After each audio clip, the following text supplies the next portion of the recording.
Hello guys. So guys, आज का video काफी नॉलेजेबल वीडियो होने वाला है हर क्यूबर के लिए जो कि बिगनर अपने आप को मानता है या फिर जिसकी स्पीड स्लो है एंड वो क्यूब में बहुत ज्यादा प्रैक्टिस करता है बट उसकी स्पीड इतनी ज्यादा नहीं इंप्रूव हो रही है और टाइमिंग भी रिड्यूस इतनी खास नहीं हो रही है।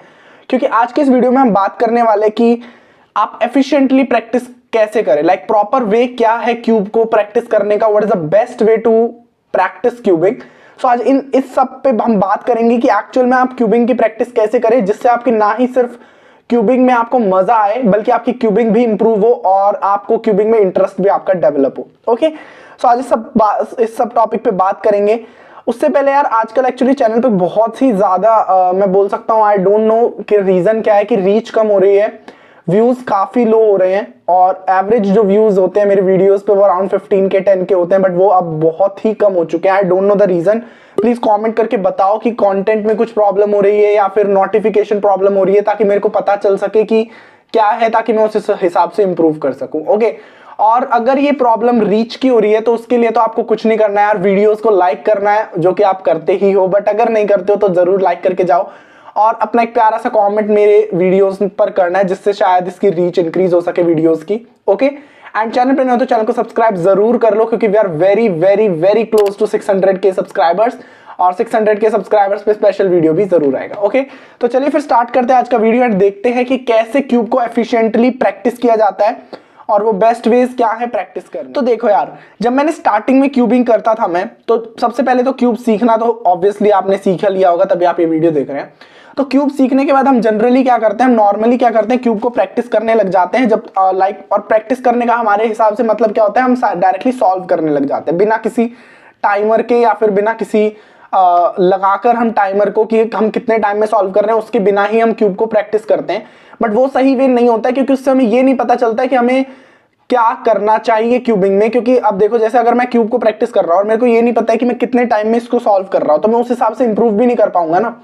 तो सबसे पहला वे है कि आपको टाइम लगा के ही क्यूब को सॉल्व करना है, और जो कि मैक्सिमम लोग करते होंगे।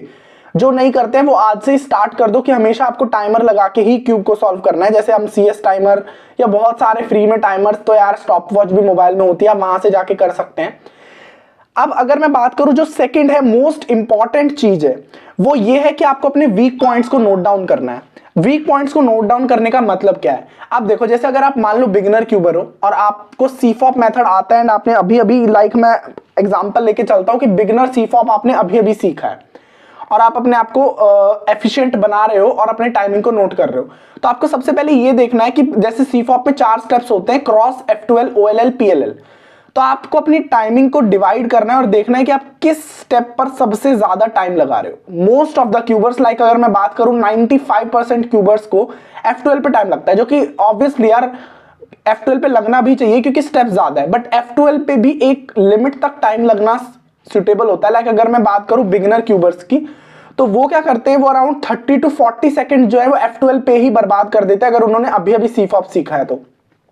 क्योंकि मैं बहुत सारे क्यूबर से मिला हूं, वो क्या करते हैं 30 से 40 सेकंड सिर्फ F12 पे बर्बाद करते हैं। तो इसका मतलब हमें क्या पता चलता है कि F12 हमारा वीक पॉइंट है, तो आपको क्या करना है, F12 को ही अपना इंप्रूव करना है टाइमिंग के साथ। अब देखो मैं कैसे बताता हूं, अब किसी एक स्टेप को अगर हमें इंप्रूव करना है ना, तो हम क्या करते हैं, जैसे मेरे को F12 को इंप्रूव करना है तो मैं क्या करूंगा, प्लस बना दूंगा।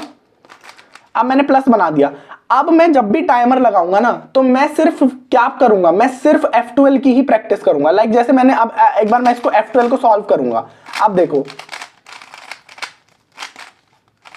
जैसे मैंने F12 सॉल्व की और मैंने टाइमर रोक दिया, मैं OLL PLL नहीं कर रहा हूं, मैं क्रॉस नहीं कर रहा हूं, मैं सिर्फ F12 की प्रैक्टिस बार बार करता जा रहा हूं, जिसकी वजह से मुझे ये लग रहा है कि लाइक जो F12 को मैं 30 सेकंड में सॉल्व कर रहा था वो मे बी अब मैं 25 सेकंड में सॉल्व करूं। क्यूबिंग में एक एक सेकंड काफी इंपॉर्टेंट हो जाता है, लाइक एक एक सेकंड में यार वर्ल्ड रिकॉर्ड तक टूट जाते हैं, तो एक एक सेकंड क्यूबिंग में काफी इंपॉर्टेंट होता है। वो आपको सब 25 से लेकर आपको 5 सेकंड अगर आपकी कम हो रही है तो वो आपको सब 20 तक बना सकता है, जो कि एडवांस क्यूबर्स होते हैं। ओके, सो एक एक सेकंड इंपॉर्टेंट होता है, तो आपको सबसे पहले क्या करना है, क्यूबिंग तो ऑब्वियसली टाइम के साथ ही सॉल्व करते होगे, ये तो मैंने मैक्सिमम क्यूबर्स की बात की है कि जो टाइम के साथ सॉल्व करते ही हैं। सेकेंड थिंग, अपनी वीक पॉइंट्स को जरूर नोट डाउन करें। मैं क्या करता था, जब स्टार्टिंग में क्यूबिंग करता था, मैं एक एक स्टेप पर स्टॉप वॉच करता था। लाइक स्टॉप वॉच में एक ऑप्शन होता है लैप का, तो मैं क्या करता था, जैसे मैं क्यूब को बिगाड़ दिया और मतलब स्क्रैम्बल कर दिया, उसके बाद मैं क्या करता था, जैसे मैंने एक स्टेप किया और जैसे मैं अभी प्लस बना रहा हूं, तो मैंने प्लस बनाया, मैंने क्यूब को रोक दिया। अब मैं देखूंगा कि मैंने प्लस कितने सेकंड में बनाया। मान लो मैंने प्लस बनाया 4 सेकंड में, तो मुझे पता चला यार 4 सेकंड, अगर मैं एक एडवांस सीफॉप सॉल्वर हूं तो 4 सेकंड बहुत ही घटिया टाइमिंग है। क्रॉस को जनरली टाइम लगता है 2 सेकंड तक, अगर आप एक एडवांस सीफॉप सॉल्वर है। अगर आप बिगिनर सीफॉप हैं तो क्रॉस तो बिगिनर मेथड का भी एक पार्ट होता है, तो मोस्ट मैक्सिमम आपको 5 सेकंड लगनी चाहिए। बट अगर आप क्रॉस में भी 8 से 9 सेकंड लगा रहे हैं तो फिर तो यार काफी प्रॉब्लम हो जाएगी आपको आगे चल के, आपकी तो 1 मिनट तक टाइमिंग चली जाएगी। तो एक एक स्टेप को करना है। मैं स्टार्टिंग में यही करता था, मैं क्रॉस पे फोकस करता था। लाइक क्रॉस मैंने बनाया, जब तक मैं क्रॉस पे 2 सेकंड के टाइमिंग पे नहीं आ गया, मैं नेक्स्ट स्टेप पे नहीं कूदा था। लाइक मैंने F12 पे इतना इंप्रूव नहीं किया था। उसके बाद मैं गया F12 पे एंड मैंने टारगेट रखा था कि जो मेरी F12 है उसको मैं अराउंड 12 या 10 सेकंड में सॉल्व करने, जब मैं सब 20 था, कि 10 या 11 सेकंड में सॉल्व कर लूं, क्योंकि 11 सेकंड और क्रॉस के 2 सेकंड, टोटल 13 सेकंड्स। और उसके बाद 13 सेकंड्स में मैं OLL और PLL को 3-3 सेकंड देता था। तो हर चीज के टाइमिंग आपको बहुत इंपॉर्टेंट होनी चाहिए कि आप डिवाइड कर सके। अब मैं एक एक लेवल की अगर टाइमिंग की बात करूं, कि एक लेवल में जैसे अगर मैं बात करता हूं अभी एडवांस सीफॉप सॉल्वर्स की, तो उन्हें कैसे टाइमिंग डिवाइड करनी चाहिए अगर उनको सब 20 होना है। 2 सेकंड में प्लस बनाया उन्होंने, क्रॉस बनाया, व्हाइट क्रॉस, और बाकी फिर अगर वो बाकी के जो 10-11 सेकंड है उनमें वो F12 को सॉल्व करें। टोटल कितनी सेकंड्स हुई? Around 13 seconds. उसके बाद वो OLL को सॉल्व करें 3 सेकंड में। 3 सेकंड काफी ज्यादा हो जाता है। अगर आप एडवांस OLL सॉल्वर है तो OLL की किसी भी एक एल्गोरिथम को लगने में मैक्स टू मैक्स 1.5 सेकंड लगते हैं। तो मान लो हम 2 सेकंड मैक्स लेके चलते हैं, 3 सेकंड मैक्स लेके चलते हैं, कितने सेकंड हुए? 16 सेकंड्स। और PLL में भी आगे के 3 सेकंड, 19 सेकंड्स हो गए। एडवांस सॉल्वर में अभी मैंने वर्स्ट टू वर्स्ट के सिनेरियो लिया है कि आप 19 सेकंड्स में क्यूब को सॉल्व करना है। बट अगर मैं इसी को इंप्रूव करूं, अब देखो मेरे को टाइम कहां लग रहा है? F12 में। मतलब अगर मैं F12 की जो हमारी 12 सेकंड या 13 सेकंड जो टाइमिंग है F12 की, अगर मैं उसको 10 सेकंड पे ले आऊं तो मेरी 3 सेकंड बचेंगी और मैं सब 19 से कितने पे पहुंच जाऊंगा? 16 सेकंड्स पे। और ये तो मैं वर्स्ट केस सिनेरियो ले रहा हूं, यानी आप सब 20 से सब 15 भी आसानी से बन सकते हैं। जस्ट यू नीड टू कि आपको कंसंट्रेट करना है कि आपका कौन से वीक पॉइंट्स हैं। ठीक है, मेरे स्टार्टिंग में वीक पॉइंट जो थे वो क्रॉस था, जिसको मैं अराउंड 5 सेकंड या 4 सेकंड में सॉल्व करता था। मैं उसको सबसे पहले 2 सेकंड पे लाया। मैं F12 को अराउंड 20 सेकंड तक हो जाते थे मेरे F12 को सॉल्व करने में। मैं उसको रिड्यूस करा मैंने 18 सेकंड पे, फिर 15 सेकंड पे, 13 सेकंड पे, 10 सेकंड तक मैं लेकर आया। OLL पे मुझे टाइम लगता था जब मैं 2 लुक OLL सॉल्व करता था, बट अब मैं 2 लुक OLL को भी इतना तेज करता हूं कि मैं 2 लुक OLL में 2 एल्गोरिथम्स को भी अराउंड 2.5 या 3 सेकंड में कर लेता हूं। देखो जो मेजॉरिटी वर्क करती है ना, वो तो पहली आपकी यही करती है कि आप प्रैक्टिस कितना कर रहे हैं। सेकंड थिंग, देखो फर्स्ट मैंने बताया टाइमर वाला पॉइंट। सेकंड थिंग, आपको अपने वीक पॉइंट को करना है और उसको टाइमिंग मतलब प्रैक्टिस करनी है। तीसरी पॉइंट, आपको एडवांस फिंगर ट्रिक्स सीखनी पड़ेंगी, काफी ज्यादा टाइम रिड्यूस करती हैं। जैसे अगर मैं बात करूं, अगर मैं नॉर्मली मिडल लेयर की बात करता हूं, तो जनरली बिगिनर क्यूबर क्या करते हैं ना, जब वो PLL की एल्गोरिथम लगाते हैं, जैसे मैं एक बार इस क्यूब को सॉल्व कर देता हूं और फिर मैं आपको एक बार दिखा देता हूं कि हम PLL की जनरली एल्गोरिथम क्या लगाते हैं और कैसे लगाते हैं एक्चुअल में। ठीक है, अरे मैं एक्चुअली यार OLL PLL की भी सारी एल्गोरिथम्स भूल चुका हूं, प्रैक्टिस की काफी टाइम हो चुका है मेरे को।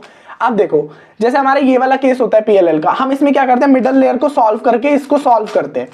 अब क्या होता है, जब M2 मूव आते हैं ना, तो हम एडवांस फिंगर ट्रिक्स में क्या करते हैं, M2 को एक साथ करते हैं ताकि टाइम गैप ना हो। अब बट बिगिनर क्यूबर क्या होता है, उनको एडवांस फिंगर ट्रिक्स पता नहीं होती, वो क्या करते हैं, ऐसे करते हैं। अब आपको लग रहा होगा कि इसमें और उसमें क्या अंतर है। देखो इसमें ऐसा लगता है, और अगर मैं M2 इससे करूं तो ऐसा लगता है, यानी सिंगल मूव परफॉर्म होती है M2। तो एडवांस फिंगर ट्रिक्स आपको सीखनी ही पड़ेंगी। मैं इसका वीडियो ऑलरेडी बना चुका हूं, जो आप देख सकते हैं, मैं लिंक डिस्क्रिप्शन में डाल दूंगा, ऊपर आई पे भी आपको मिल जाएगा। मतलब बट एडवांस फिंगर ट्रिक्स जब तक नहीं सीखोगे तब तक आपके मूव्स के एफिशिएंट नहीं हो पाएंगे और आप प्रैक्टिस भी एफिशिएंटली नहीं कर पाओगे। ठीक है, अब फोर्थ पॉइंट सबके लिए नहीं है। जो लोग अफोर्ड कर सकते हैं मैं सिर्फ उनके लिए बोलूंगा, क्योंकि मैं तो अभी साफ साफ मना कर रहा हूं, बिल्कुल पैसा खर्च करने की जरूरत नहीं है। अच्छा क्यूब आपको होना चाहिए प्रैक्टिस करने के लिए, ज्यादा कुछ नहीं है, बट मैं वो बता रहा हूं जो अफोर्ड कर सकते हैं। अगर आप एक स्मार्ट क्यूब अफोर्ड कर सकते हैं तो डेफिनेटली आपको काफी हेल्प करता है स्मार्ट क्यूब अपनी क्यूबिंग को इंप्रूव करने में।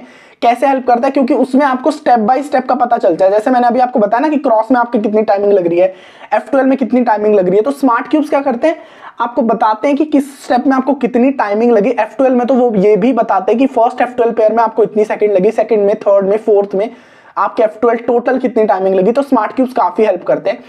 थर्ड थिंग, कंपटीशन आप स्मार्ट क्यूब्स पे कर सकते हैं, तो उसमें भी आपको काफी हेल्प करता है। तो स्मार्ट क्यूब मैं सबके लिए प्रेफर नहीं कर रहा हूँ, जो अफोर्ड कर सकते हैं सिर्फ वही खरीदें, वरना उतनी भी जरूरत खास कुछ है नहीं। अपने पर्सनल स्मार्ट क्यूब्स का लिंक मैं डिस्क्रिप्शन में डाल दूंगा, अगर आपको चाहिए तो आप खरीद सकते हैं, वरना जरूरत इतनी नहीं है। बस मैं ये बोल रहा हूँ कि प्रैक्टिस आपको ऐसे करनी है, और अगर आपको कोई बैकग्राउंड अपने पड़ोस में दोस्त मिल जाए जिससे आप कंपीट कर सकते हैं तो और अच्छी बात होती है, क्योंकि कंपटीशन वाली लेवल जब आती है अपने पास तो हमारी जो ब्रेन है वो अलग तरीके से वर्क करता है, और मे बी प्रेशराइज कंडीशन में हम और ज्यादा चीजों को एफिशिएंटली देख सकते हैं। Okay, so that's it for this video. Practice जितनी करोगे क्यूबिंग में उतने ज्यादा इंप्रूव होगे। मैंने ऐसे काफी क्यूबर्स से मैं बात कर चुका हूं जो सिर्फ टू लुक OLL और टू लुक PLL से सब 16 या 17 भी हो चुके हैं, सिर्फ उनको एडवांस OLL PLL भी नहीं आती और वो 16 और 17 पे बैठे हुए हैं जस्ट प्रैक्टिस से। क्यों? क्योंकि जैसे मैं आपको एक और एग्जांपल बताता हूं, जैसे हमारे पास अब केस ही क्रिएट कर देता हूं, जैसे मैं आपको बताता हूं, जैसे हमारे पास ये वाला केस है। अब देखो इसमें क्या होता है, जब हम इसको करते हैं ना तो ये एडवांस OLL का केस है। अब मैं देखो ये वाला केस करने के बाद क्या हुआ, ये दूसरा केस आ गया जो कि टू लुक OLL का है। अब हमने OLL को कितने स्टेप में किया, 2 स्टेप में।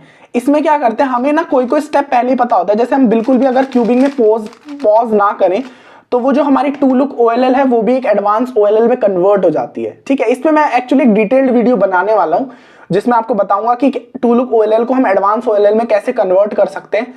सो उसके लिए वेट करो, और आई होप आपको वीडियो पसंद आएगा, नॉलेजेबल लगा होगा। वीडियो पसंद आए लाइक करें, शेयर करें, चैनल पे नए हो तो चैनल को सब्सक्राइब जरूर कर लो, एंड बेल आइकन को प्रेस कर दो ताकि मेरे वीडियोस तक आप सबसे पहले पहुंच जाए। Okay friends, thank you for watching.